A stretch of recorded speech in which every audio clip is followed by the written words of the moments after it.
او زه خو وایم چې کو دې ټیک ټاک والا مخکې زه صرف یو حدیث د نبی کریم صلی الله علیه وسلم بیانوم چې هغه واوري انشاءالله د زړه په غوږونو انشاءالله چې پوره فایده به وشي. د دواړو جهانو سردار نبی کریم صلی الله علیه وسلم فرمایي کل امتی معاف، زما هر امتی به الله معاف کی، خو الا المجاهرین، اغه امتیان به زما الله معاف نکی چې کم ګناه کوي او ښکاری کوي او علل اعلان کوي او په جرأت کوي. لکه نن سبا چې څنګه په ټیک ټاک کې اوم په فخر کوي، اوم ګناه کوي، اوم په فخر کوي، اوم علل اعلان کوي.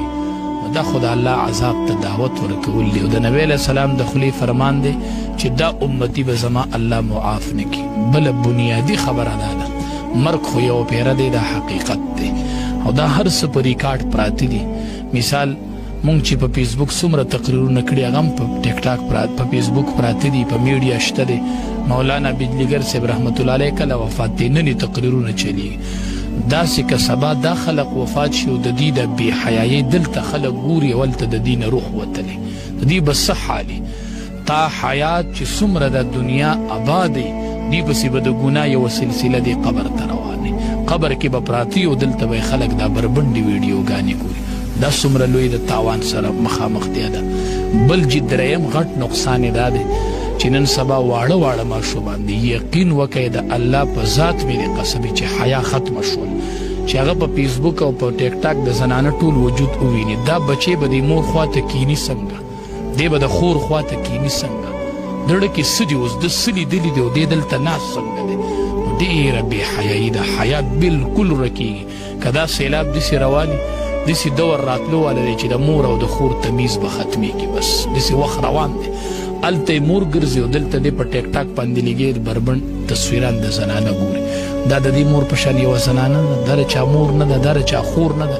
دی چې بار ته وځي دی به دې مور ته څنګه په بره ګوري. نو ډېر د بې حیایۍ یو بحران روان دی او حدیث مبارک کې راځي 15 تپوسه به الله قیامت کې کوي، د ځای نه به څوک قدم نشي خوځولی. هغې کې به یو تپوس دا کېږي عن شبابه فيما ابلغ، الله به وایي چې دا ځواني دې په څه کې زړه کړې او ماله د دې جواب را. بختور خلق وي هغه به وایي چې الله ځواني مې په دین کې زړه کړې و، دې به ورته څه وایي چې په عیاشو کې مې زړه کړې و. چې د دې نه دا تپوس شي چې ځواني دې په څه کې زړه کړې وه، دا ټیک ټاک والا به خدای له څه جواب په میدان معاشره کې ورکوي. د دنیا خو لږ ژوند دی، دا به تیر شي.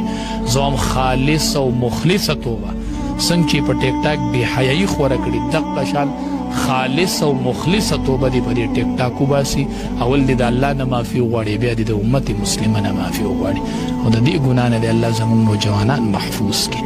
مفتي صاحب یو خبره کوم چې نن سبا د ځوانانو پیغلو دغه کنزلو ته یا دغه بربندو ویډیوګانو ته یو بل نوم ورکړی دی، دوی ورته انجوی وایي چې موږ په ټیک ټاک باندې انجوی کوو، موږ په ټیک ټاک باندې مطلب یو خوشحالي چې کوم دغه ځان له ورکوو، هغې نن سبا د فحاشۍ نوم هم بدل کړی. د دې مطلب خدا دی چې زه ځان خوشحالوم او الله خفه کوم. ته خو ځان خوشحالی، خو ځان چې خوشحالی د شریعت په حدودو کې به ځان خوشحالی، په هغې څه به ځان خوشحالی په هغې باندې د الله د طرف نه لعنت ورېږي. ته ځان خوشحالی او ته ناست یې او په تا د الله لعنت ورېږي. دا خو د ځان د خوشحالولو څه ځایونه خو نه دي. نور مثال ځان له چکر له وځه، لاړ شه سیر و سیاحت له لاړ شه، پروګرام وکړه. د خوشحالۍ نور هم ډېر څیزونه دي، یوازې دا خو نه دي.